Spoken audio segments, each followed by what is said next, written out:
Da, da, da. All right. Oh, look at faces. Look at all you. Hello, hello, hello. All right. Welcome, everyone. I'm so glad that you're here for the Body Confidence Breakthrough Seminar. Today, we are diving into the heart of body confidence, learning to see ourselves in a new light, letting go of shame, and finding freedom from self-criticism. This space is all about growth, support, self-discovery, and knowing that you're not alone in this journey, or really anything, because we're all having a very universal experience with most things. So I want you to know that by showing up today, on time even, that you are already taking a very powerful step, building, oh, I gotta turn the waiting room off. Look at me. I know, I know, I know. There's always something, isn't there? Host tools. Hmm. Having a very human experience, aren't we? Aren't we? Oh my goodness. Look at all these tools now. There's so many different things. I don't know how to do that. Okay, let me see. It's different now. It's different now. Hold on. Sorry. Enable waiting room. There we go. Okay. So showing up today on time, even, you are allowed and already taking a powerful step towards building a more positive relationship with yourself. So let's start by sharing in the chat. Let's see. Where are you tuning in from? Tell me where you're from and tell me what's one thing you hope to take away from today. Why are you here? Why'd you sign up? Let's talk about it. What made you be like, yeah, I'm going to do that today? Did you just want a distraction, or is this actually a topic that's interesting to you? Let's know why. Go ahead, type your answers in. San Diego, Savannah. Love it. Struggling with body what? Ohio. Look at all these people. Having a hard time looking in the mirror, looking for inspiration always. Baltimore. Ooh, I love your name. Katerina or Ekaterina. Love it. Um, okay, so we have people from everywhere. And New Mexico, struggling with acceptance for how you look, not letting it impact you. Missouri, love learning new tools for your self-esteem. Want to change. Want to change what? Body comparison. All right. Gratitude from Carolinas. All right. Okay, great. Keep typing in. Try to get as specific as you can. Want to be comfortable with your own body. And the clearer that you are with what it is that you want to do today, the more you can measure whether you did that and create a goal for yourself as we do this. And also just like check in with yourself right now on your with your body on a scale from 1 to 10 and think about how confident you feel in your body right now. 1 being like you wish you could be in anybody else's body. You would trade places in a heartbeat. And 10 being, dude, I feel unstoppable, unshakable, and I would never trade bodies with somebody else. 10 is like, as hot as Paris Hilton felt and projected that she was in the early 2000s. That's hot, level hot, right? So where are you at on wanting to trade or never wanting to trade? And that'll also be a way to kind of like feel and gauge yourself, and don't let anybody else's number impact you or compare yourself and feel like you need to gauge it around that. Okay, we're getting a lot of 5, 6, and 7s. Interesting. Okay. I wish I got my teeth fixed. I miss smiling. I would do anything to smile again. Well, you can smile. All right. First of all, you can smile. It's that you want to smile with a different kind of teeth, right? So that's the kind of thing that we're going to talk about today. 8. Okay. All right. So here is the kind of thing that you can expect from our time together today. We're going to cover 3 areas of body confidence. We're going to talk about how to release shame and insecurities, how to overcome comparison, self-doubt, and negative self-talk, and how to reconnect with your body and embody your body more fully. And plus, there's going to be surprises along the way. We'll have some fun spins on my rainbow wheel, which I might have to take my background off to show you. I'm realizing. Oh, look at that. Okay, but look, there's prizes on here, and you can win one of 4 things. And we also have and those are only for people that are here live. If you're on the give or the replay, you're not gonna be able to do that. So thanks for coming live. And you can win things like an audio pep talk, a guided training or a masterclass, which are $88. You can win a month of free good news texts, and you can also win a free 30-minute coaching session with me. So those are on the wheel like 3 different times. So we're just gonna spin it, and I'll show you how we're gonna do that. And we also, if you stay until the end, I'll give you a link for 200 practical tips on building confidence. And I'm actually going to also have a giveaway. We're going to have giveaways spread out throughout. So there's going to be at least 4 giveaways so that there's a chance for everybody to win one of the things. And one of the giveaways that's at the very end too. Just so don't leave. And we're planning on going for 90 minutes at least. And it depends on also your questions. We're gonna have a live Q&A. And yeah, so let's keep going. Let's get this done. Okay.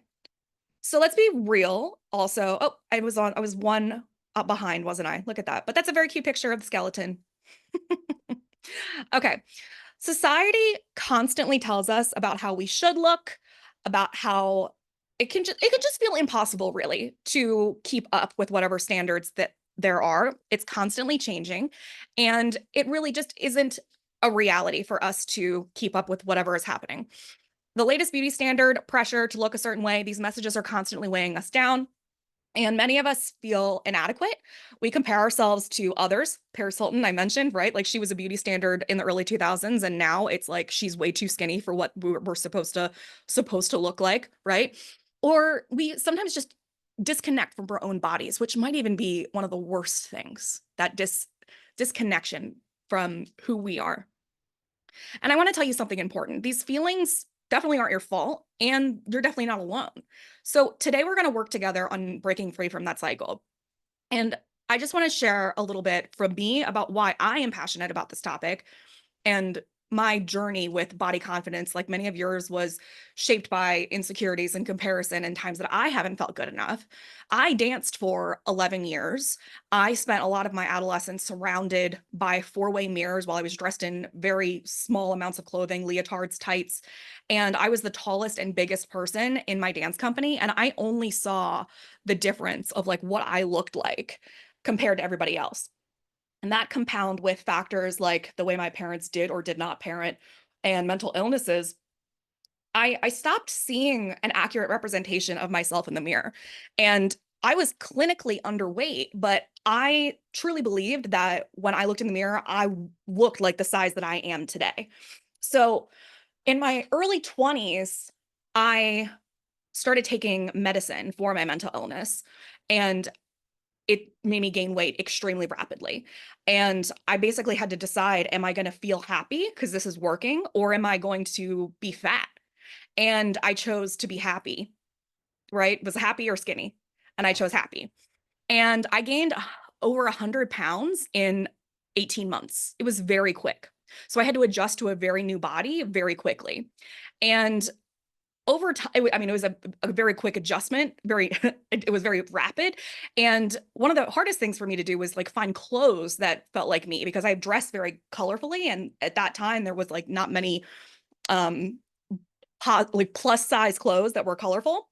And accepting myself as I was became like a mission of the inside out, like doing cognitive behavioral therapy for myself, it creating space in my brain, creating space for myself, creating my body, and loving myself on the outside, even though like I didn't feel like it made any sense, and it was uncomfortable and all of these things. And I I started to take on this label of like body positivity, and it became a bit of a band-aid for me. And I think for a lot of people, it can become a bit of a band-aid, meaning that kind of like if you've ever done like we've heard of like toxic positivity, right? Where we just kind of like say, oh yeah, like I mean, like like no worries, like good vibes only, right? And we need to make space for other things. So when I kind of came to body positivity myself, I kind of used it as a space to kind of avoid being healthy or make excuses for why I didn't have to go to the doctor or look at my blood work or do anything medical or internal because it like freaked me out. And it was an excuse really for me to not do any of my own work. And I think it's really important for us to understand that self-love, self-improvement, personal development, body positivity, like whatever thing that we're looking at under this evolution scale is about loving and improving however and whenever we want. It's not really an excuse to never look. So I just want to make it clear that body positivity isn't an avoidance tactic. And over time, with exposure therapy to my own body and putting myself out there and expressing myself in confident ways that I'm going to talk to you about, I realized that confidence, really just doesn't come from changing how we look, although it also doesn't mean that we can't. And we have to feel empowered to be able to do that too. But the most important thing is being able to have that deep connection with our bodies, and avoidance isn't going to get us there either. So, releasing body shame. Body shame and insecurities are two things that can deeply impact our relationship with our bodies. And these often stem from the basic things like societal standards, media messaging, and experiences where we felt the not enough feeling or even too much, right? So most of us carry these ideas about bodies from a very young age, what our parents told us, what we were supposed to look like, a coach, a teacher, anything like that at a very young age, and they get reinforced over time. And we turn these into an ongoing internal dialogue that whenever that our body doesn't match up with this idea in the mirror, it means that it's like a value isn't being aligned because we have decided that this idea that we were told early on is the value that we have. And it means that if we have a misaligned value, we have cognitive dissonance in our head. Therefore, we're unhappy. So how do we fix that? We internalize it. And we're like, oh, I'm not worthy. I'm bad. I'm gross. I'm disgusting. Da da da da da. So the best way to really first think about it is like, what is it that you were told was good looking, pretty, beautiful? Can you even remember what that was when you were young? Can you remember being told what was acceptable, attractive, beautiful? And did you accept that? Did you decide did you agree with that? Did you trust that because it was an adult, a care figure? Um, Anything like that. And if you can kind of understand, like, we've kind of gotten into a time where we're starting to realize, oh, like we can make decisions for ourselves, right? Like getting married, having kids, owning a house, those are things that are on the game of life board, but they're not really things that we have to do. So the same way that we kind of look back and we're like, oh, I just kind of like adopted these things. I never really asked myself, was that something that I really wanted? Or is that just something I thought I was supposed to do? The same thing applies to your idea of what a body is. Yeah, Erica's saying, a long time ago, one of the body standards was a larger, more voluptuous, curvy body.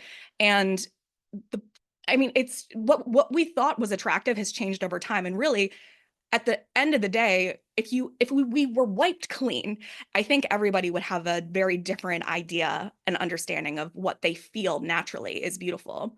And that's when they mean like beauty is in the eye of the beholder. But I think it applies to so many different things, right? Like you can like the color yellow and somebody else can like the color gray, and neither of you are wrong, right? It's beauty is in the eye of the beholder. So that's something else that we need to understand, that just because we grew up with something, just because we saw a certain kind of person, doesn't mean that that is, in fact, what is correct. And when we don't align with that past idea or current idea, what's happening, our brain likes to fit things into boxes. And when we don't feel comfortable. It's why when you tell yourself you are one thing and then you act in another way, you also don't feel comfortable. You feel guilt and you feel shame. So you just don't realize that you have a value that's not really yours. You adopted it. So you have to look back and you have to figure out, what is this value that I have about beauty? And how can I kind of make my own? So how can you rewrite that story? It's something to journal about. It's something to write down right now. At least like write down as an assignment, what is my belief about beauty? Where did I get this from? And you'll learn that these really aren't facts, but stories that we learn to believe. And the good news is that we have the power to rewrite those stories. All of our stories have the power to be completely rewired. My job, one of my jobs in this world, is to look at both sides of anything and to understand that there is always two sides to every single story, at least. So we can break down shame and we can decide to see our body through a compassionate lens. It's easier to do it with other people, but it's harder to do it with ourselves. But that means that it's possible to do it with yourself too. So letting go of, and that's what a limiting belief is too. The idea that you had a value that really wasn't yours. That's what a limiting belief is. Or when you adopt something else, like, hey, I believe that all blank is bad, right? Or you start to generalize something. Right now, you're generalizing your body to fit into something that doesn't exist. It's unattainable, even. Or it's not even something that you agree with, even if it is technically attainable. We don't need for any of us to agree what is beautiful. We don't need for any of us to agree on the best kind of body type or the best kind of hair. None of us need to agree. It doesn't matter. What matters is that you feel good. That's the whole point. But you can't feel good unless if you are comparing yourself to an old notion. And that old notion probably comes from someone that told you something really a long time ago, because we're little sponges and we keep it. So really ask yourself, where did this come from? Who told me what was pretty? And if you can't think about that, maybe think about a time that you were told this isn't pretty. That's not attractive. And then you can kind of re-engineer it from there. Okay, yeah, so like somebody's saying they grew up with dieting. So that's insinuating that like smaller bodies are probably better, right?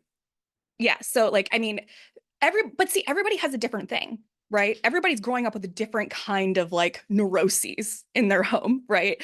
And nobody's family is functional, I'm pretty sure. And even if they're like super functional, that's probably really weird too and creepy. So it's all, everybody has yeah, and it's not just families, it's school. So just look back and think about like, when were you told that you weren't enough? And when did you internalize that and start to believe it?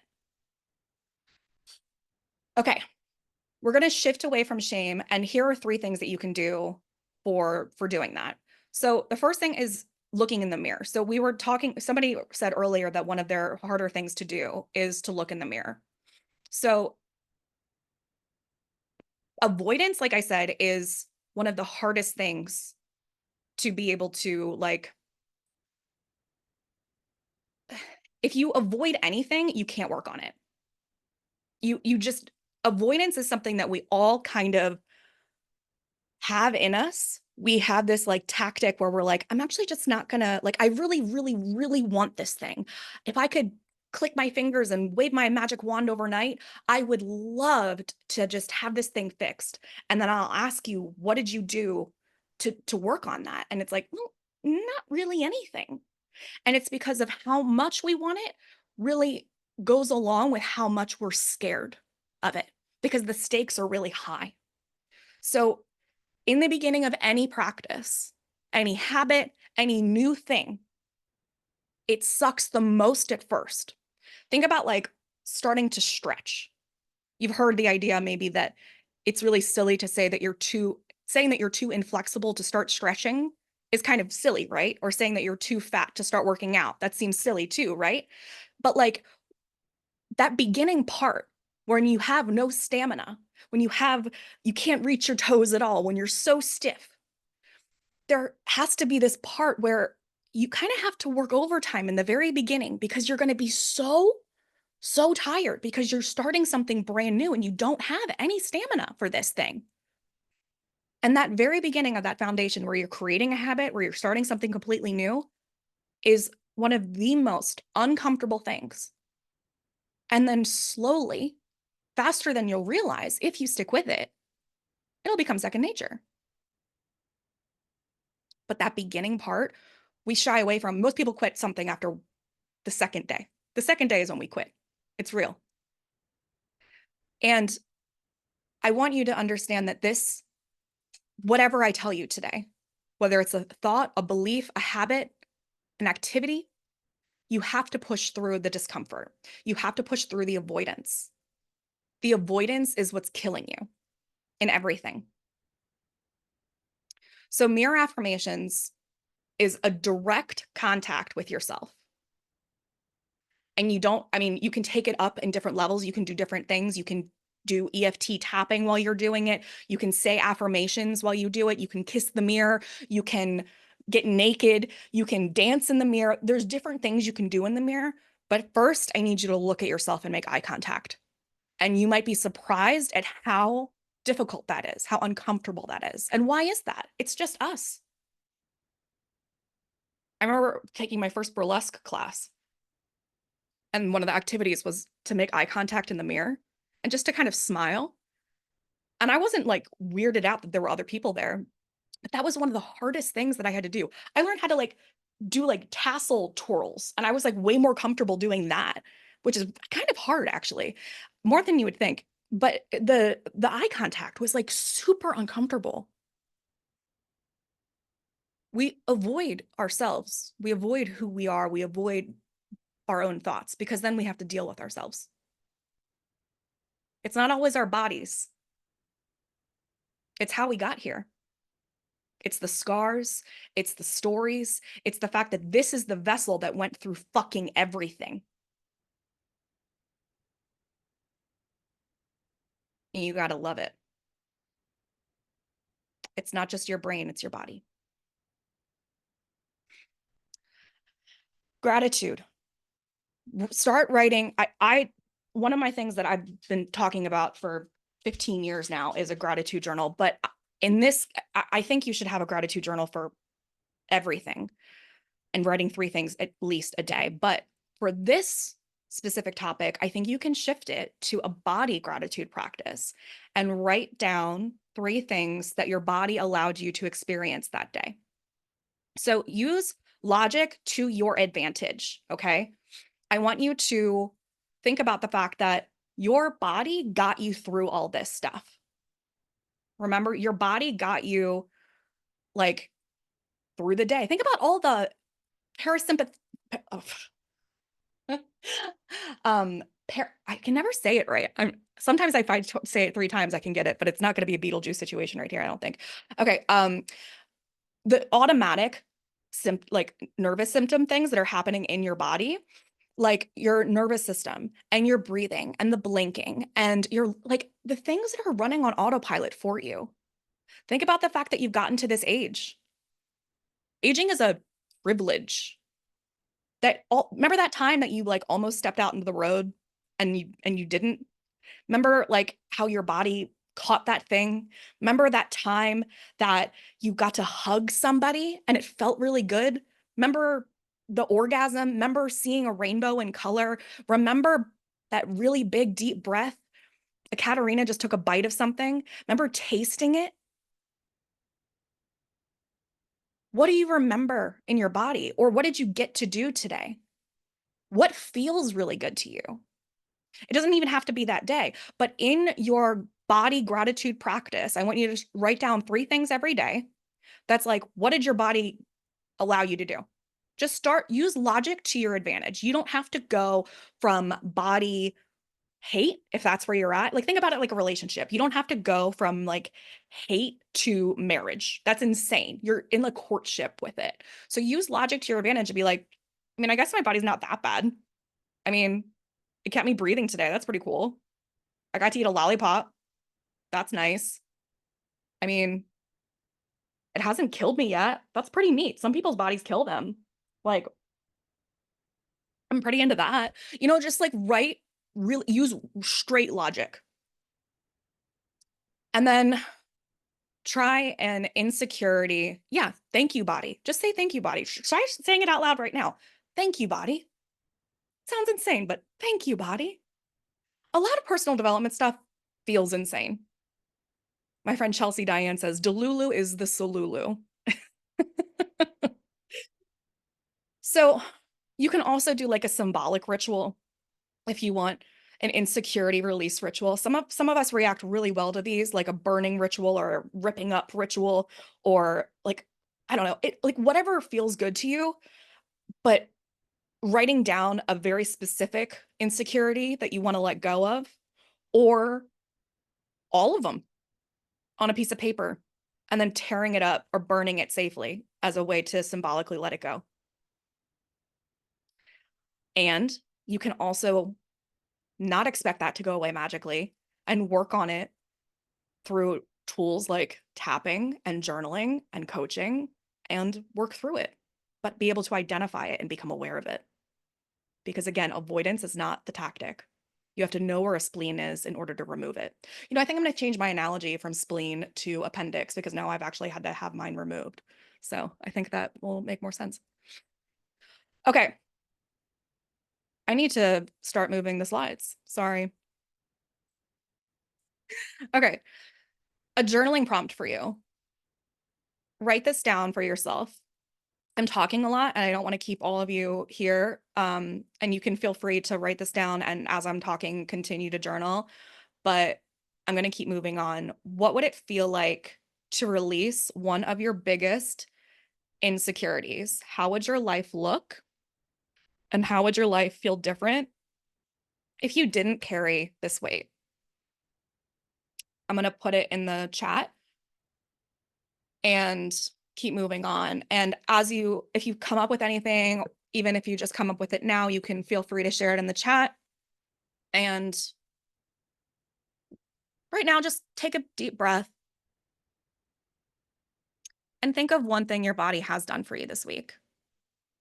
Maybe it's as simple as you getting out of bed each morning or giving the strength to do something that you love. And just remember that learning to appreciate these little things is a big step towards body confidence. The gratitude, the acknowledgement is absolutely the opposite of avoidance. It's the first step. Okay.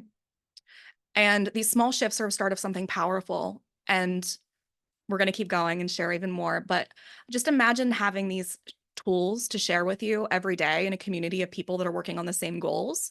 And I have memberships and groups that I do this in where you can have these tools like EFT and coaching and more journaling prompts. And one of them that I'm going to talk about later is called the Feel Good Troop. But for right now, let's do our first giveaway. And what we're going to do is I'm going to ask everyone to type in a special word. And it doesn't matter when you type it in. You don't have to be the first one to type it in because what I'm going to do is once everybody's typed it in that wants to participate, I'm going to use a random number generator to select a number. And then I'm going to count down the comments. So for example, if the number that generates is 1, then the first comment is going to be the winner. And then I'm going to spin the wheel and we'll see what you won. Does that make sense? Okay.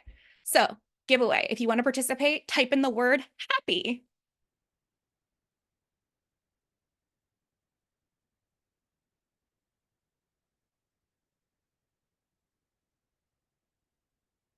Look at all those happies. So cute. Okay. 1, 2, 3. We got them all. All right. 1, 2, generate. 2. Melissa. All right. I'm going to spin the wheel. Can't really see it. Hold on. You see it now? Nope. We got to there we go. Okay.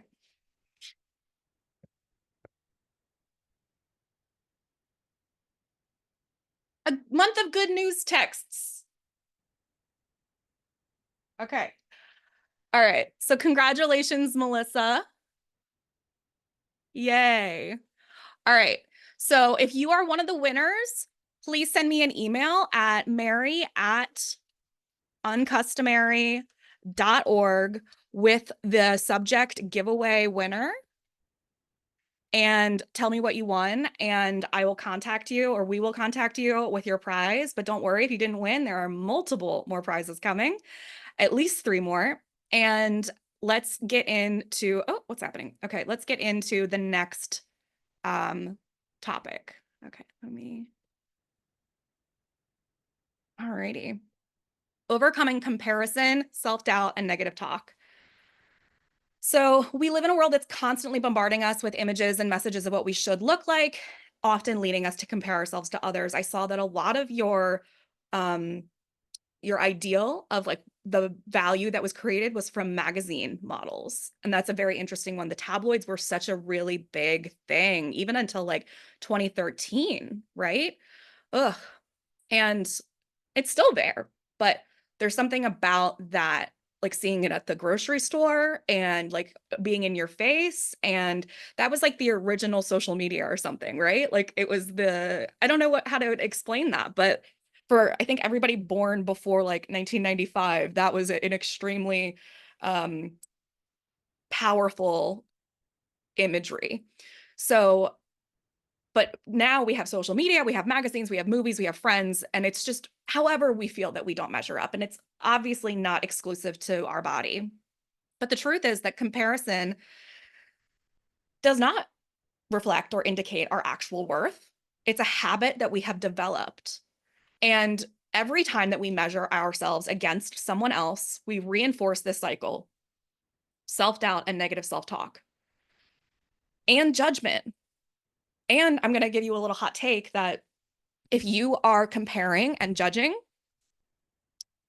yourself, you're also doing it to other people. So try to do less of both. If you notice that there's something that you are like really focusing on, for me, for a long time, it was eyebrows. I was so uncomfortable with my own eyebrows that every time I would like look at someone, I would be like so focused on their eyebrows and I would make so many drastic judgments about what they were doing with their eyebrows. And as soon as I started just being like, it's okay, my eyebrows are my eyebrows, then I started to care less about other people's too. So it works in both directions. That's why they say that a judgment is a mirror. And this works with comparison. This works with doubt. This works with negativity. The more positivity you have, the more positivity you get. But the thing is that the way that we are wired psychologically is that negativity is more powerful.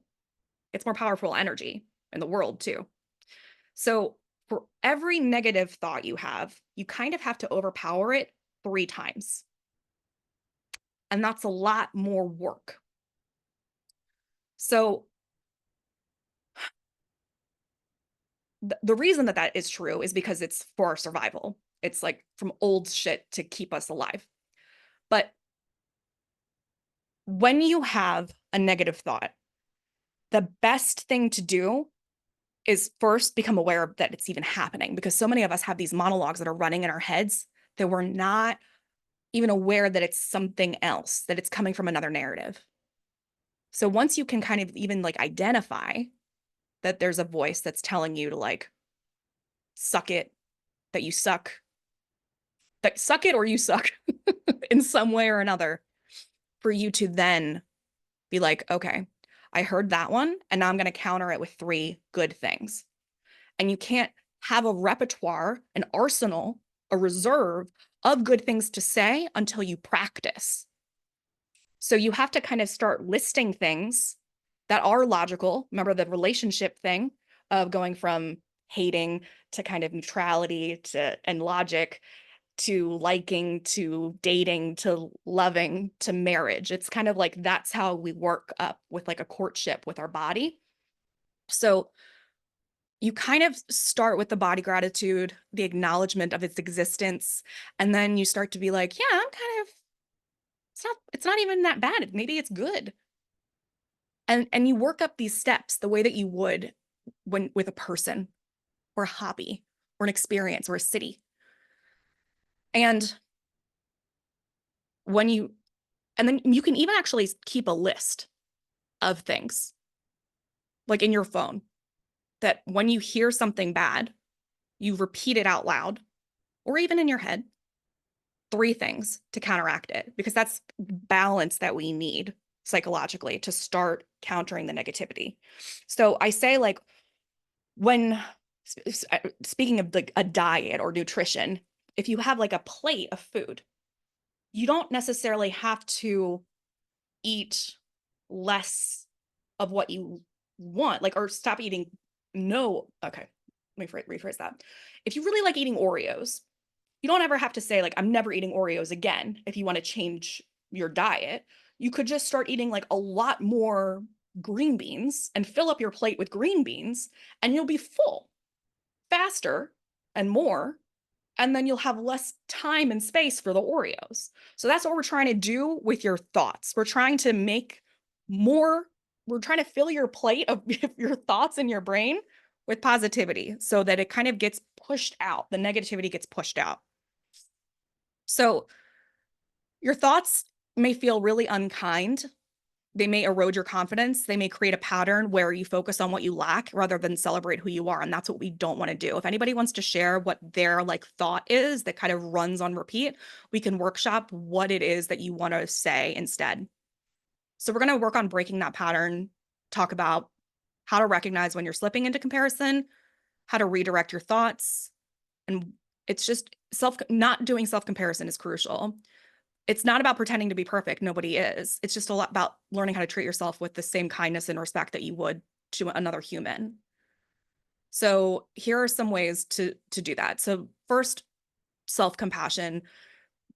Imagine not just that you're talking to a friend, but again, logic is your friend. So there's an episode of Scrubs where Turk won't admit that he's diabetic, and he is a doctor and he knows. And another doctor comes in and she's like, hey, I have this patient who has all this symptom, this symptom, this symptom, this symptom. What would you diagnose them as? And he goes, oh, diabetes. And then he goes, oh, because it's him. So I want you to start kind of writing your situation out, writing exactly who you are, writing exactly what your body is like, writing down exactly what the truth is, not a slanted view, not necessarily what you see, what the truth is. What is the truth about your situation? And then give yourself the diagnosis. Not even like an amped up sycophant talking to a friend, but just the truth. How can you be supportive and forgiving though? How can you be kind to yourself? But again, some of us need to start with just the facts. Reframing your thoughts when you, again, this is about catching yourself. So awareness is the key. I think some people get really caught up with the idea of like, how do I catch myself thinking about this? So you first need to kind of understand what your inner monologue looks like. So speaking of Scrubs, if you've ever seen that show, JD has like this monologue that is going wild. It's like him talking, but it's a completely secondary narrative and it's constant. Some people are like that.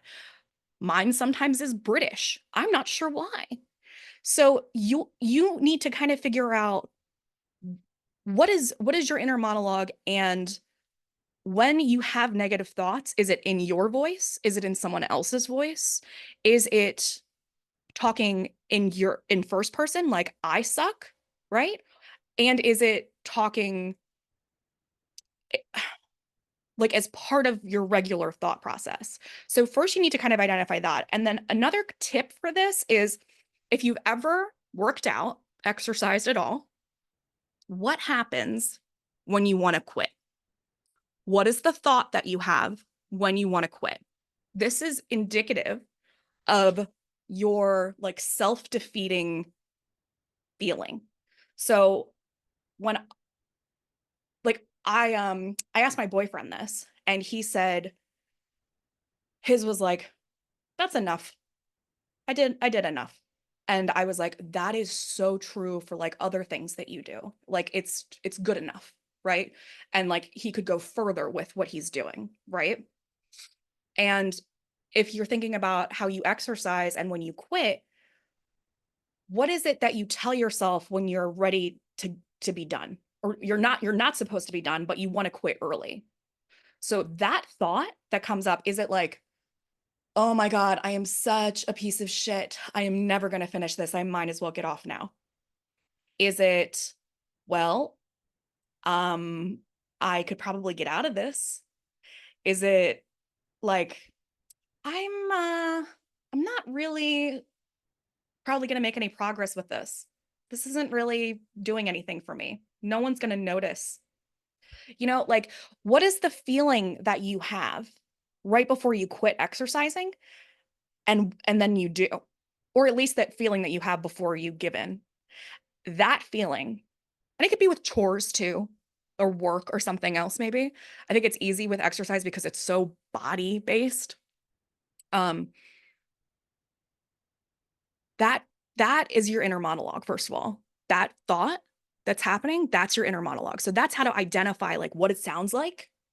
And it's a really good indicator of the way that you want to be a self-sabotager also. The way that you self-sabotage. That's just an extra tip. Okay.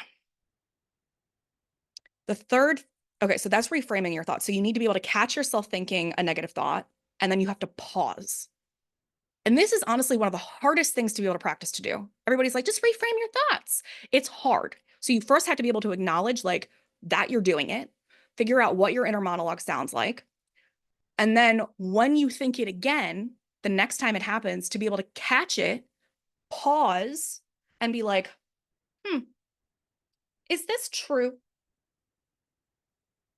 I think maybe that is my inner monologue. Mary said something about this earlier. And obviously, the reason that I'm having this thought is because I am in a perfectly non emotional condition. And I feel great right now. So it's going to be extremely easy for me to reframe this. So all I can say right now is that I'm fantastic.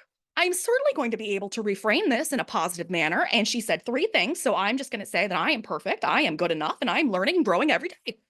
And that's not easy. It's not easy. So when you see people say just reframe your thoughts, it's not easy. That's why people go to like coaching and cognitive behavioral therapy. It's a practice. It is a deep practice. But those are the steps. And then affirmations are another way to kind of like train your brain to believe something under the surface. And I know that's something like a gratitude practice and affirmations are things that we hear all the time. But if you roll your eyes at them, I want to ask you if you're doing them. Experts don't get where they are because they quit doing the basics. Experts get where they are because they kept doing the basics and they wake up at 5 a.m. to keep doing them. Okay. Everyone who is successful has a gratitude practice. They say affirmations and they understand the power of them. So I know that we can look at affirmations and be like, oh, I mean, that's just like pretty basic. And so is a gratitude practice and all these things. Yeah. Most things in life are Occam's razor. They are deeply simple and we are still not doing them. So until you do all of these things every day for 3 months and check in, don't talk shit. But create affirmations specifically to counter self-doubt, to think about what it is that you don't feel worthy enough in, that you don't feel good enough in. If people are typing in right now, like what their specific issue is. So counter it. We had somebody talking about like not feeling like confident enough to smile. So you would basically an affirmation is a lie. That's the trick. An affirmation is a fucking lie. Delulu is the Salulu, okay? An affirmation is a lie. So you would say, I have a beautiful smile. And you would say that 3 times a day. And you look in the mirror when you say it, if you want to amp it up. And then you smile. It's psychotic and it works. You're training your brain, you're reframing your thoughts, you're telling yourself something different. Because this is all subjective, it's all your experience. Struggling with doing things I need to do to lose weight, exercising, eating well, working with resistance bands, but I can't get the idea out of my head that I need to be skinny instead of becoming stronger emotionally and physically. I don't need to be skinny. I want to be strong. Strong is important to me. So take away skinny completely. So you don't give power to the thing that you don't want to give power to. Take away the word skinny from all of it. No more power. No, take away skinny from the vocabulary. It's not relevant. If what you actually want is to be strong emotionally and physically, then you make that the affirmation. But is it possible that you do want to be skinny? Because you're allowed to want to be skinny, by the way. You're allowed to want that. There's something that happens in us where we think that joining like a body positive class or group or something, and that being part of a community because we are like overweight or something, that we can't lose weight and lose our friends or lose that community or lose access to that. That's another toxic thing about body positivity, that like we're going to lose the secondary benefits of being overweight. Fuck that. If you want to be skinny, be skinny. You can change anything you want. If you can figure out how to fly, I'm into that. I don't think we can figure out how to fly yet, but also you can change most things. If you want to be skinny, there is no shame in that. No shame in any game.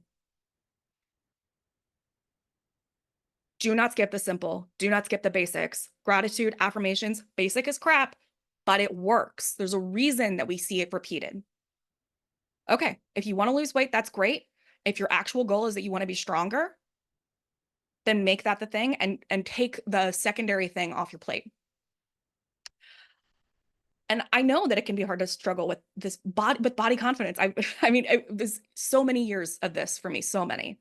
And feeling uncomfortable in my own skin and wondering how to change it, I know that real confidence comes not necessarily from changing your appearance. Some things does. Like some things, sometimes when I put my hair up and do curls and put on jewelry and wearing clothes, like expression is a real part of confidence. It really is. Being able to speak well is a part for me with confidence. Being prepared is part of my confidence. But feeling comfortable in the dress, it comes from changing the way I see myself and embracing who I am and why I'm here and feeling like an amazing person, embracing that I'm weird. And that is why I developed like a community and programs based around being amazing, weird, and beautiful. And I skipped another thing. I like this picture though. I made a fake book that says I look good naked. Okay, another journaling prompt. Think about an area where you often compare yourself to others. How can you start reframing your self-talk in this area? Okay, so I'm gonna copy it in here. Again, we're taking up time. I'm gonna move along, but write this down for yourself and putting it in the chat.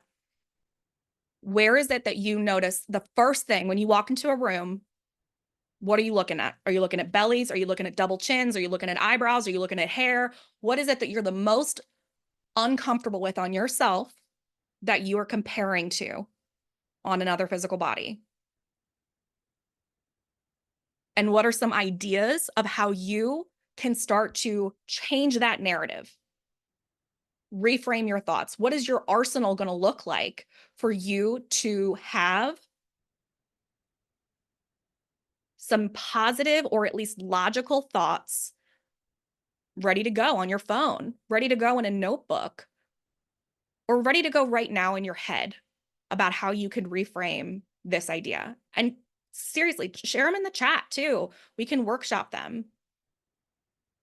There's going to be time when we go live with the Q&A where I can just go through all of this. I'm just trying to get through everything. And now we're going to do the second giveaway spin. So like I said last time, we're just going to type in a special word. It doesn't matter when you type it in, but if you want to participate, type in the word confident. And then once everybody's typed it in, I will use the random generator to select a number, and I will count down.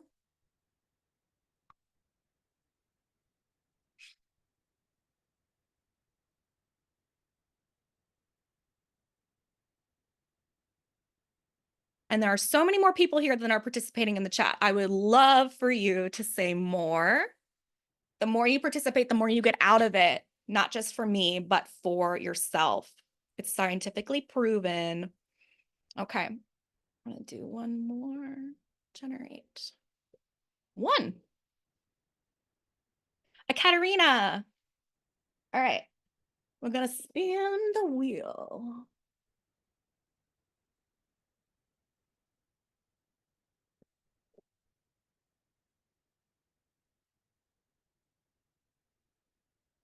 Oh, it's the same thing. Hold on, wait. A training. Okay, so you get to pick any of my master classes I will show you the list and you will get one of them for free. Okay. So again, email me at mary@uncustomary.org with the subject line giveaway winner and tell me what you won, and we will get to you with your prize. Congrats to Ekaterina. And stay tuned because there are at least 2 more prizes coming. Okay. Reconnecting and embodying your body. We spend so much time in our heads and our thumbs. We disconnect from our bodies. We wish that they looked different, that they felt different. We criticize our body. It's easy to detach from them and just walk from one place to the other to avoid looking at ourselves, to avoid thinking about them, to cover them up. But true confidence is learning to embody and embrace all of ourselves, every little part, including the parts we tend to judge. Reconnecting with our bodies means choosing to be present in our own skin, honoring the parts, seeing our bodies as a source of strength and beauty. It's about moving from a place of disconnect or criticism and moving back to appreciation, moving back to mindfulness, living in the moment. And when I say that, I mean, I think the easiest way to understand living in the moment is like doing something like you're going to do it for the last time. Your body is not an ornament. I mean, it is if you want to like adorn it, but it's this instrument that allows you to experience life in full color. So let's talk about ways to become more connected and embodied, to feel more grounded, to tune into your body's wisdom, your intuition. The more disconnected you are from it, the less you can really feel your gut instincts. And this is also about reconnecting to your inner child, your rediscovery of learning to love and inhabit who you are, who you were, who you've always been, shedding layers, not doing something else, but remembering. Your body is capable of so much, and yet we are also so fragile. It's so interesting. I just remember, or I just like to think about how many people had to be exactly where they were so that I could be alive. And the same is so true for you. And how many really difficult things they had to do with their bodies, even just 100 years ago and before. Our bodies are tough, they're strong, and we can also die in an instant with the right fall. And understanding all of that, I think, is really important for having a zoomed out perspective on our bodies and a motivation for the appreciation that we can have. Why would we judge something that's so rare to happen? Your existence is so, the odds of you becoming a human are so rare, of you being alive. How beautiful is that? It's like 1 in like a trillion or something. It's so amazing that you're here and that we're talking on the internet.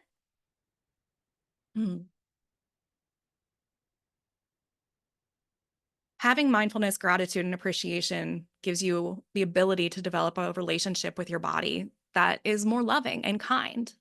And it doesn't mean you're not going to like get angry and have bad days. And it doesn't mean that you're not going to want to shift it or change your weight or lift weights or get tattoos or even plastic surgery. You can literally do whatever it is that you want with your body, but it needs to come from love, not shame. It needs to come from your own values, not the ideas that were implanted in your head when you were 6 years old from someone who was doing that out of fear. When you reconnect to yourself, you start to see yourself as a whole person, as a worthy person, as a complete person. So here are some ideas for that. Mindful movement. Taking 5 minutes a day to move in a way that feels good. So obviously things like stretching, dancing, or going for a walk, but I think there's more fun ways to do this. Like, has anybody ever seen Amelie? I love that movie. There's a scene where she puts her hand in this like bin of grains. It's like beans or something. And she's just like pushing her hand around. And I'm like very texture oriented. I love that. And I think there's probably some of all of us that like something like that, right? Like when I go to a fabric store, I really love putting my hands all over the fur, the faux fur, and the different fabrics. And there's an enchanted way I think you can move in your home, in the world, to your car, in your car, with your hair. Like you could twirl around. You can twirl your hair. You can run your hand through a bag of beans. When I say mindful movement, I don't mean that it needs to be exercise. It can be. I think wandering and walking is some of the most powerful thing that you can do. I really recommend a book by Carrie Smith called The Wander Society, where she captures this movement. But movement doesn't have to be compound with exercise. Movement can be about, remember when you were a kid and you could just kind of like twirl on hardwood floors or just kind of like run your hands through your face and your hair or circle your hips, run your fingers. Or like I would come in from recess and I would push my face up against the cold wall. Think about like what did if you can remember what you enjoyed doing as a child. And that might be some of the best thing that you can do, some of the most favorite thing that you can do as a way to engage your body in movement. You have 5 minutes. Make yourself feel good. And another thing you could do is sensory check-ins. So like any sense that you have is amazing. Oh, making mud pies. Yes. Oh my gosh, splashing in puddles. Oh, I used to just go out to the gutter and just like sit because it would pile up by the end of the street and I would just sit there. Oh, yes. Love that. Um, so like having access to five senses is incredible. I mean, I'm grateful all the time for that. My boyfriend can't smell, not because of COVID, but like congenital anosmia. Like it's just gone. It's never there. Can you imagine never being able to smell a candle or a water slide or fresh cut grass? It's weird, right? And there's every sense that people don't have.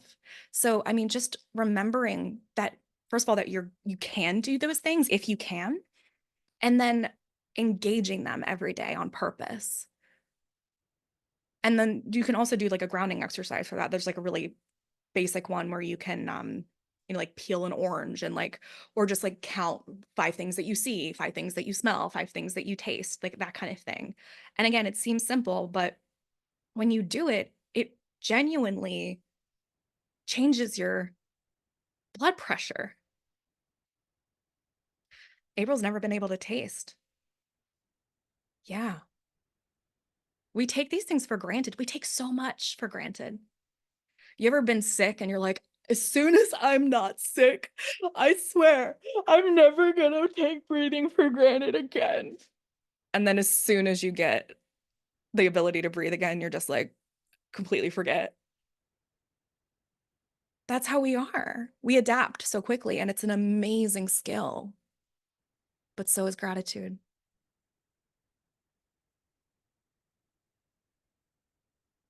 Hannah's lost a lot of her taste, smell, and hearing.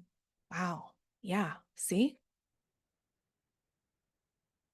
Oh, okay. Yes. Yes. And that adjustment to knowing what it was like to not having it. Wow. Yes. Also, just a reminder that gratitude is a comparison. I know we don't want to admit that, but by acknowledging what we do have means that either you didn't used to have it, things are better now, things are different, or someone else doesn't have it, and you're aware of that. And I just want to let you know that it's okay that that's what's happening. Life is a weird thing. Okay. And again, you can do different. So there's the body gratitude journal where every day you write down 3 different things for what your body did for you. And then there's a body appreciation journal where you pick a different part of your body every day and you have to write about that part of your body. It's like an assignment. So you could just make a list of all your body parts and you could do internal and external. And you just take time to think about what's going on with that one.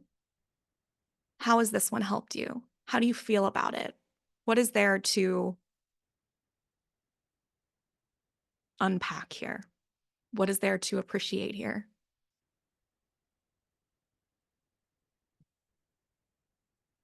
Body confidence is this ongoing thing. Self-love, personal development, they don't really end. Having the right support can really make all the difference. And that's why I made the Feel Good Troop, which is a space where you can keep building these skills in a community that is right there with you every step of the way. I mean, imagine having master classes that dive deeper into this stuff. I mean, we're scratching the surface here, but going deeper into confidence, positive self-talk, your inner critic, anxiety relief tools, plus coaching sessions every month where you get answers to your biggest questions in real time. Like the Feel Good Troop isn't just about learning skills, but it's about building a foundation of support and having a community that understands what you're going through that's 10 times bigger than this, where you can talk about your wins, share about your struggles, and keep moving forward with other people who really get it. I'd like to guide you through a little visualization right now. So if you are interested in participating, you can close your eyes and take a slow, deep breath.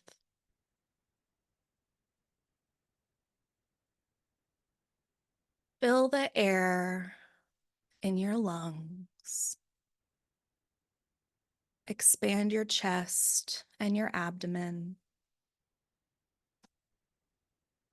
And gently exhale, releasing any tension you feel like you're holding.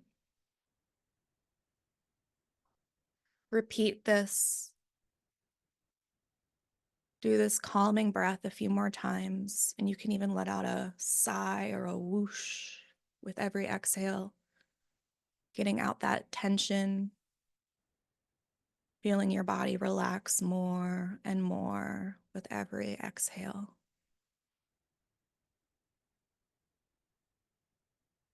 Now bring your awareness to the very top of your head and imagine or visualize a warm, golden, sparkly light touching your scalp, as if the sun itself is gently kissing your head. Feel the warmth and the energy of this light as it begins to flow slowly down your body. Welcome this light to move across your forehead, relaxing any tightness or worry. Feel it soften your eyes. Let your eyes rest deeper. And let this golden, beautiful, sparkly light travel down to your cheeks, your nose, your lips. Take a moment to thank your beautiful face for everything it allows you to experience. your weird expressions, your senses, your connections with others.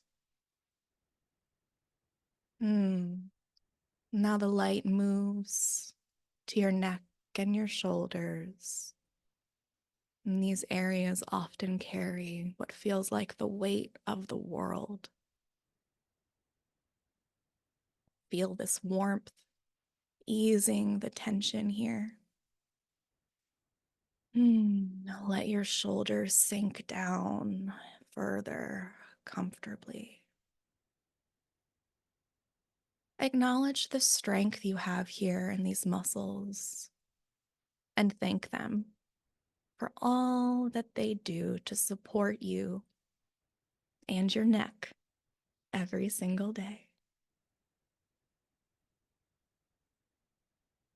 Let the light continue down into your arms, reaching all the way down to your fingertips.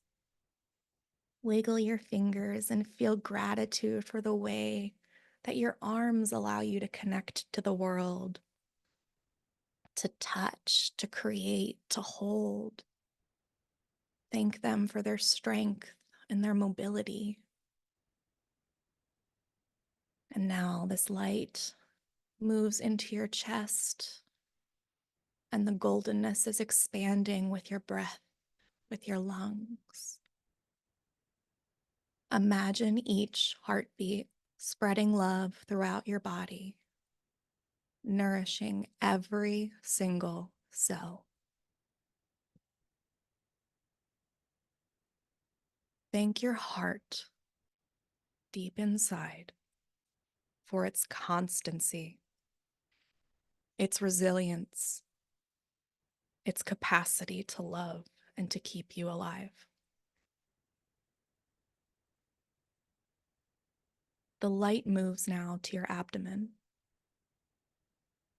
This is the core of your body where so much energy and strength reside.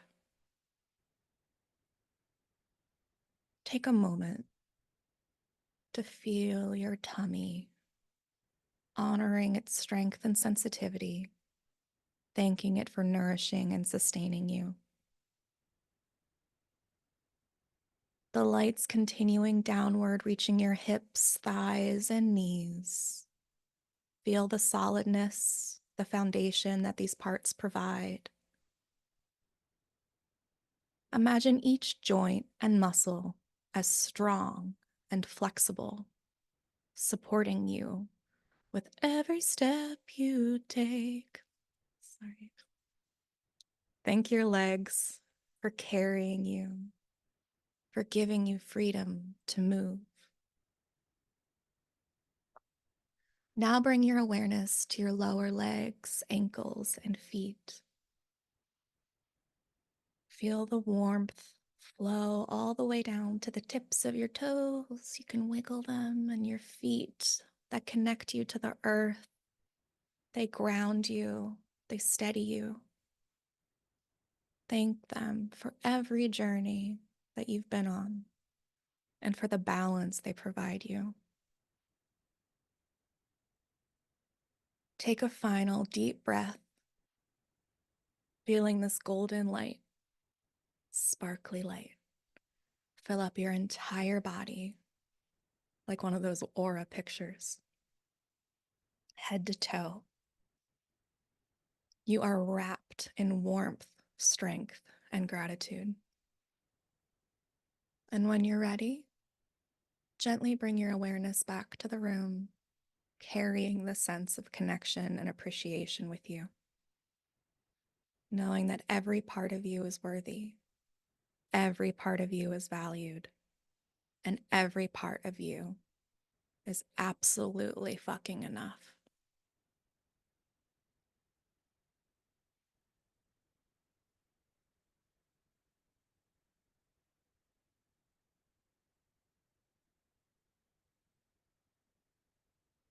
You can take a minute to check in, readjust, share in the chat how you're feeling.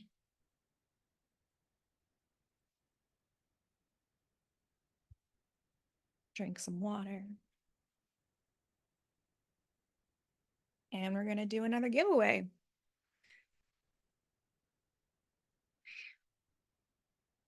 Oh, I'm glad.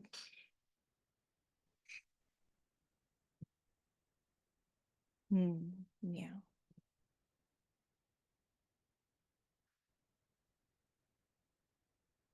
And remember, stuff like this is accessible to you. Doing a body scan, doing a meditation, 5 minutes, they're always accessible to you, whether it's through me or just a search on YouTube. The simple things, right? Meditation, gratitude, affirmations. Don't shit it till you try it. We do feel more relaxed now. We do feel more connected. We do feel more in touch. Feel lighter, feel more relaxed. Yeah. And it's because it works. Even if it doesn't last, it's because it works. Happiness habits are something that I'm very passionate about. And you can find very easy, happy ones in my world. But for now, let's do another giveaway. Enter the word positive in the chat. Oh, connected. That's a good one. And I'm gonna do another random generator.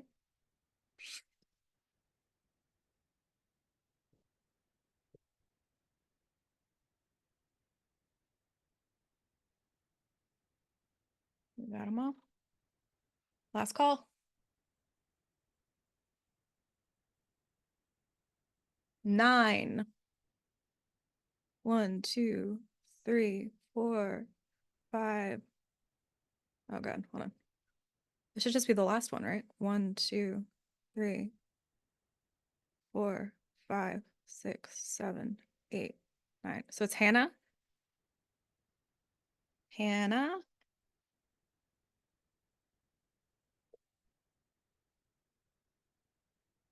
Text again. I want to try to get everybody to get something.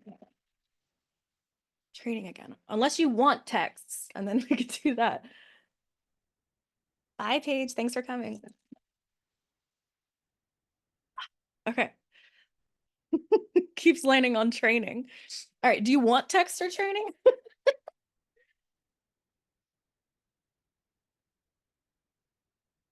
Okay. It's landed on training 3 times. You're getting a training, I guess. All right. So email me at mary@uncustomary.org with the subject giveaway winner, and I will contact you. Okay. You are welcome. Okay. So if you're ready to go deeper, I know that we've covered a lot today. And like I said, it is the beginning, and there's another giveaway coming and another bonus. So stay with me. In the Feel Good Troop, you can get ongoing resources, masterclasses, and tools that you can dive into at your own pace. So imagine having like something like this, but it's, there's 50 of them available to you. So we have a masterclass dedicated to overcoming negative self-talk. So instead of just like having bullet points, the entire masterclass is like that. And actionable exercises that you can apply right away. There's another one on confidence. There's another one on self-love. There's another one on self-esteem. There's one on how to plan for happiness. I mean, there's so many, it's insane. And the best part is that you are not alone in this. Every month we have live coaching sessions, and you can address real questions. And it's also a combined group coaching with the Merriment Makers, so you can meet people from that group as well. And you don't even have to be there live. You can submit your questions in advance. So if you want to, ask a question, but you can't come live, you can submit them. And we dive into topics like body confidence, finding joy, handling stress, and really anything that's personal to you. So it's like having a support group, but with expert guidance and a lot of heart. I know there's a lot of different memberships and offerings in the world, and also in my Uncustomary Merriment Making universe. So to simplify it, basically, this level is the practical tools of the Merriment Making method, and it's the affordable monthly price. So the Merriment Makers is the VIP version. That is like all the bells and whistles. You get good news texts, you get male, you get, I mean, the Merriment Makers are deeply spoiled and it's a VIP price. The Feel Good Troop is like the extremely affordable middle tier, and it is, you get all of the master classes, all of the meat of the merriment making method without all of the like bells and whistles. And it's there because I want people to be able to have different points of access. So it's perfect for people who want direct interaction with me and the core content from my method without the like deep dive. And you've already taken a really important step today by being here, and I'd love for you to keep the momentum going. And it's open right now for only $39 a month, and you get access to 50 masterclasses, monthly coaching, the community, and more stuff like workbooks and pep talks and worksheets and resource kits.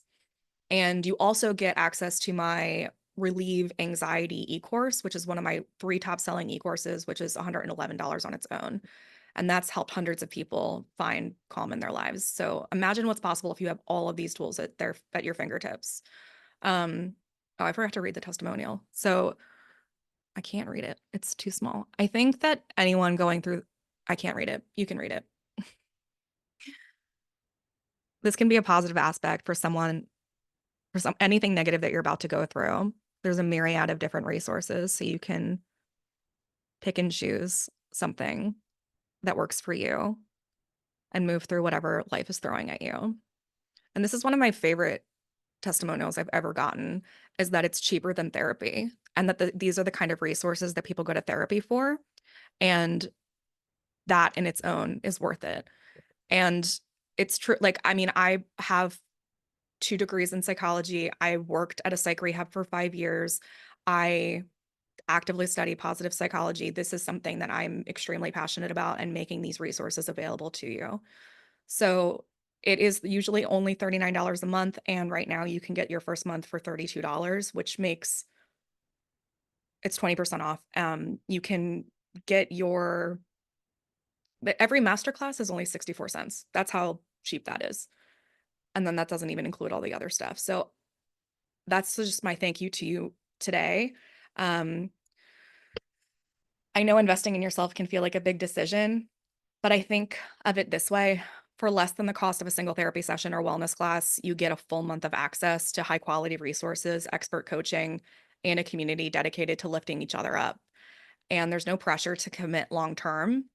You can try it out and see if it's good for you. And if you love it, we're here for you. And if you're ready to continue this journey and find real support for your body confidence goals, I would love to invite you to join us in the Feel Good Troop. And we have an incredible community waiting for you. I'm going to put the link here. And if you join now, you'll even be able to join us for our next group coaching, which is on December 5th. And there's immediate access. So you'll get a link with your login, and there's workbooks, like I said, pep talks, worksheets, resource guides. And I think it's a really good idea to start and dedicate your next chapter to body confidence. So you can click the link in the chat, or you can visit the Feel Good Troop page to join us. But the discount does end in 7 days. So just wanted to let you know about that. Oh, and this is the Relieve Anxiety course. Okay, so if you have any questions now about anything, whether it's the Feel Good Troop or things that we talked about today, or body confidence in general, like, this is the time. So I would love for you to put your questions in the chat. If you want to be coached, if you want to have a question answered, if you want to come on live, you can raise your hand and use that little tool in the Zoom thing, or you can just say, I want to come on live, and we will do that. We're still 10 minutes out from an hour and a half, so that's pretty great.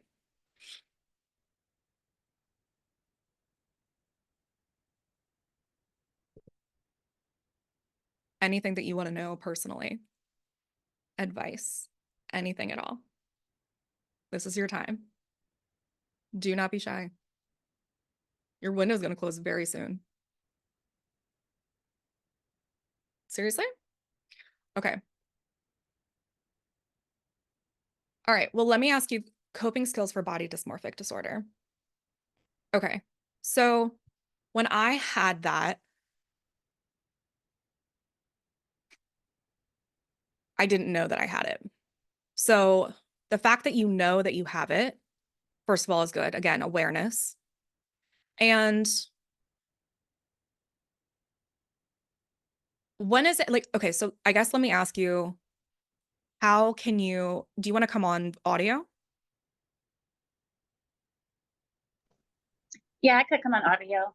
Okay. Um, How can you, because the, so by definite, like not by definition, but like, the idea is that you can't really necessarily tell that what you're seeing isn't what you're seeing, right? So how is it that you are able to distinguish that you're aware that there's two different realities for you? I don't know. That's kind of the hard part. I'm I just like feel stuck. Like I isolate myself a lot. I hate like going shopping or like getting dressed to go anywhere. Like I hate looking in the mirror, but I also look in the mirror all the time while I'm at home. While I do a lot of like the body checking and stuff. But yeah, it's hard to get out the door a lot of times. So do you, so what you've described to me, like if you hadn't indicated body dysmorphic disorder, what you've described to me is more of a lack of body confidence and self-esteem, and like body checking is different than body dysmorphia. Like body dysmorphia is more um looking in the mirror and seeing a deeply distorted image. Um, Yeah, I feel like that's what's going on, like with my even just like my body, but also like my face. So when is the time that you feel like you see the truth? I don't know that I do see the truth So then how are you able to know that you're not seeing the truth? because doctors tell me. Okay, what do they tell you? I mean, like I've been diagnosed with the body dysmorphic disorder, and like I've like gone to the orthodontist to get my teeth like straight, but they're like your teeth are so straight, like did somebody like bully you or something? Okay, so there's like specific things on your face okay. All right.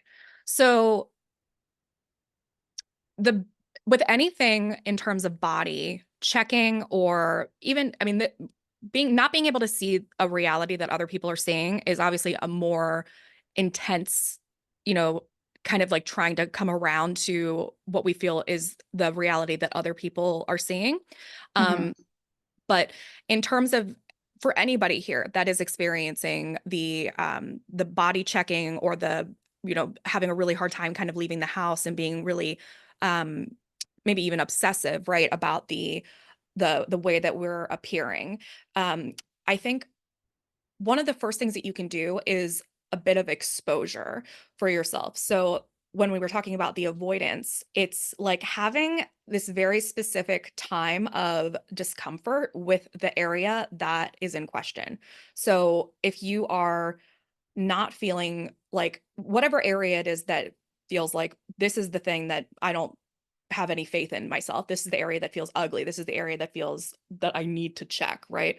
Then that you would start with kind of, so I mean, imagine like being scared of a snake, right? So first, if you were doing exposure therapy, you would kind of like think about a snake, and then you would look at a picture of a snake, and then you would try to be in the same room as a snake, and then maybe you would get a snake as a pet. Like those are different levels of that, right? So that's kind of what you would be doing in terms of being alone and raw and natural with that part of you. So, how can you create those levels for yourself with that part of your body? So, if it's your belly, maybe you're just like looking at it in the mirror and before you get into the shower, like that first level of awareness and non-avoidance. And then maybe it's like taking a picture of it and looking at it directly in the camera. And then maybe it's I mean, you moved through these stages and like you wear a crop top outside so other people can see it, but it's like just outside of your house for like a second and then you come back in. And then maybe you try to go out and you do that and then you bring a sweater so you can wrap your thing around it in case something happens. You know, you have these safety things installed so that you feel safe, but it's like these really small levels of exposure so that you are demonstrating that you're aware of it. You are showcasing that you are not afraid of it, but you are, right? And you are like not taking back the power of it. And you're showing your body that there is nothing really bad that happens when you are free with it. So the thing that happens with anxiety is that we are scared of the outcome. We're scared of the uncertainty. So when we have a plan and we have confidence that we know what we will do when this thing that we're afraid of will happen, we develop confidence. So that is actually a really good overall thing for all of us here. When you you develop confidence not only by doing these practices of affirmations and gratitude and things, but you develop confidence by going out in the world and doing things that are hard. You develop confidence by putting yourself in situations that are difficult and developing skills that feel like, oh, I can do that. I have that in my arsenal. I have that in my bag. I know that I can do this. And when we have like if you have been in a situation like there's something that you're really good at. There's something that all of us are really good at. And you have that skill because you've done it a bunch of times. So you don't know what's going to happen when you do this thing because your brain has cultivated like a bunch of ideas in your head of like, oh God, what's going to happen if I go out and someone sees this or whatever it is. And you need to kind of like one, you can play out a worst case scenario of what it actually would be and you can plan for it and you can control it in your head with like, okay, if this were to happen, I can bring this as a supply. I can do this. I can prepare this for when I get home. I can imagine like and play this out the best case that I can so that I am prepared. That's a way to control it in a way. And then the other thing is that we just kind of have to put ourselves in that place. We have to be able to just try and do that little bit of exposure therapy for ourselves to see how we can work up to feeling like it's okay. Um, does that make sense? Yes, it does. Thank you.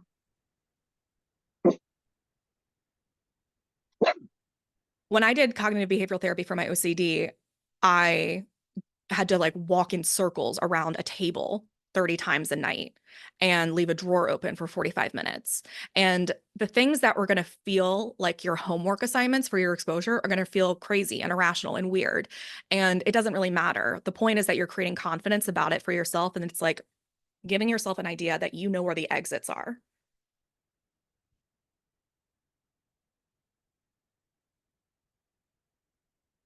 Okay. Does anybody else have any other questions about anything that's going on in terms of body confidence or your own personal issues around this? I also wanted to ask what time in the future you would rather have your free masterclass next time.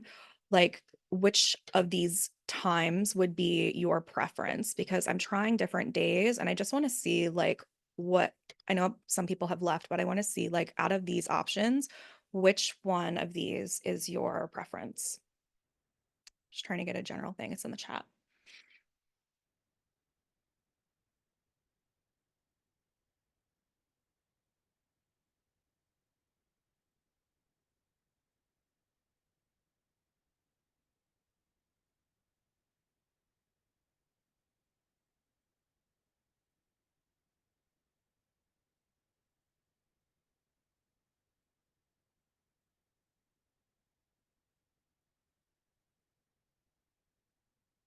Okay.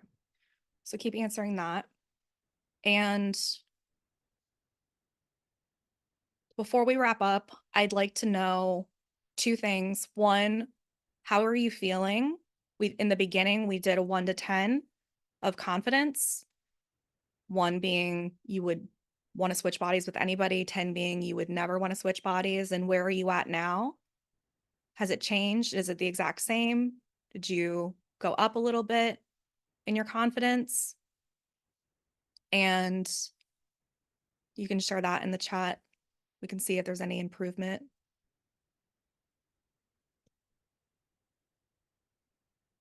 And I would also, we're still working on the survey.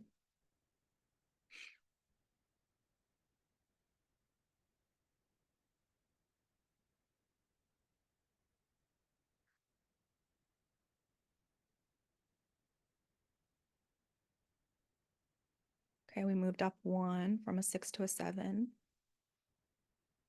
That's okay. There's going to be a replay. It won't be out tonight, but it will be available.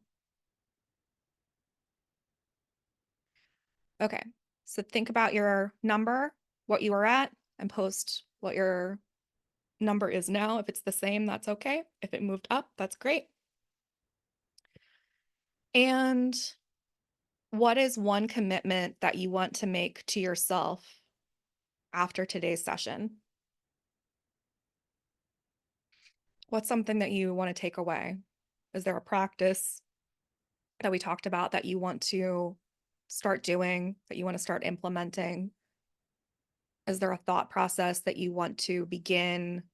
Is there something that you want to try to connect with your body? Want to try the exposure therapy? Great.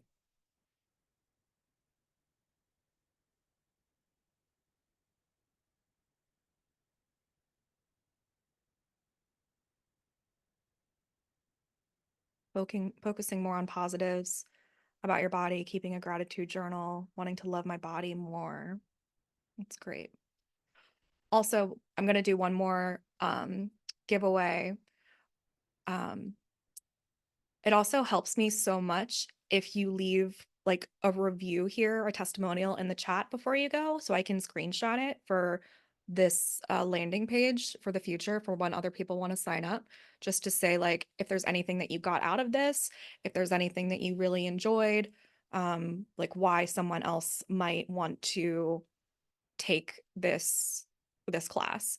So if you want to take a second to write in the chat what it is that you got out of this or anything positive, it really does help. Reviews are very helpful, especially because so many people feel not trustworthy on the internet and don't believe that people are real.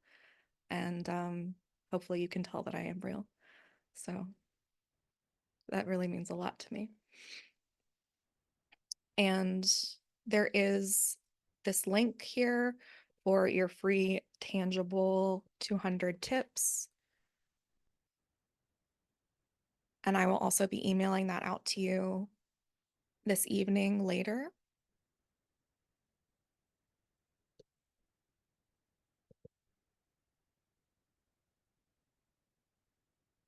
And those are tangible tips for feeling more confident, boosting your self-esteem, staying positive in your mind and body. The link is in the chat now. And right now we are looking for your response to the survey with what time that looks good for you, what your number was, and what it is now in terms of the confidence, and if there's any testimonials that you have that you would like to type in and share.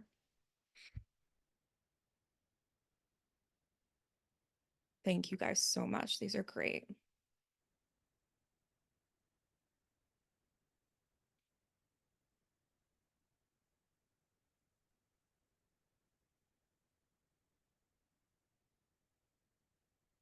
Okay.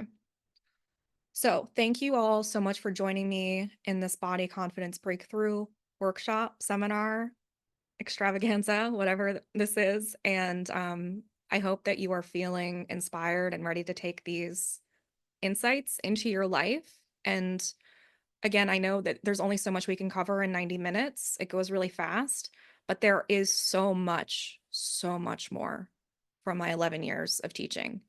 in the Feel Good Troop, and that is just the tip of the iceberg. So remember that your journey to self-love is unique, it's beautiful, and it's really, really worth it. Body confidence, don't leave yet. I have another giveaway. Body confidence isn't about perfection. You are exactly where you need to be, and you have the strength within you to feel amazing in your own skin.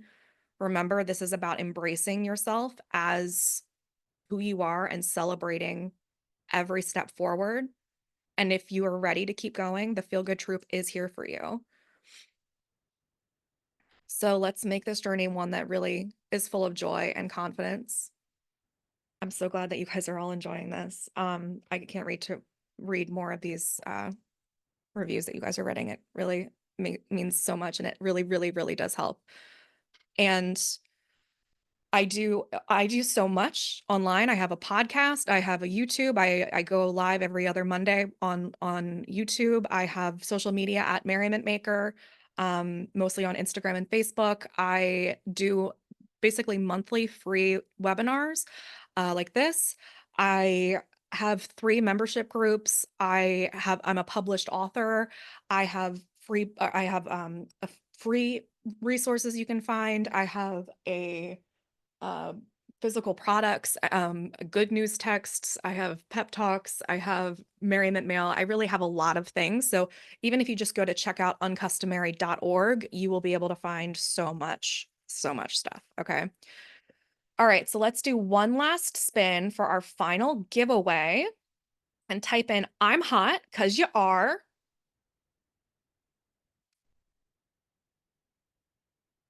And I'm just going to decide that whoever wins this gets a free coaching session because nobody got that yet. And that's a biggie.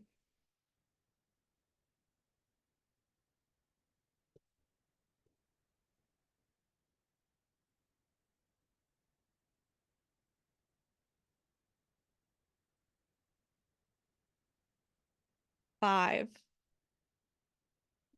Susan. Woo! Okay, she's cheering. I love it. Okay, so Susan, email me, mary@uncustomary.org. And while you guys are at it, add mary@uncustomary.org to your email contacts so I don't end up in your spam. Everybody do that. And yeah, thank you guys so much for being here. This is one of my favorite things to do is to teach and to share. And this is really $3,500 worth of resources for $32. It is a very, very, very good deal. It is extremely accessible. Do you hear me? It is extremely accessible. I'm trying to make this big so I can read it. If you are a person interested in any kind of development, I think this group has something to offer you. You've got a resource to cover it, and maybe through a lens someone hasn't considered yet. Merriment making, that's my theory, on its face may not clue you into what all the group would have to offer. There's so much for self-esteem. There's so much for body image. There's so much for spiritual development, art, and creativity. It can be used if you want to build your business, like putting yourself out there, whatever your goal is in self-development. You can cater it to these resources that you just want to be a better person, or you just want to feel more joy. Okay. Seriously, go check out the webpage. Everything that I've shared here is not exclusive to what's on the webpage. So I'm so glad you got a lot out of this evening. Do me, just humor me and go check out the sales page, okay? And thank you so much for being here. Be friends with me on Instagram and Facebook at Merriment Maker. Stay on the newsletter to get updates about future webinars. And you deserve every ounce of love, confidence, and celebration in your life. If you have any questions, DM me and email me or whatever. And all 4 of the winners, please email me so that I can get in touch with you about how to give you your prize. And have a beautiful rest of your day. Remember, you have to feel good to do good. Take care. Bye, guys.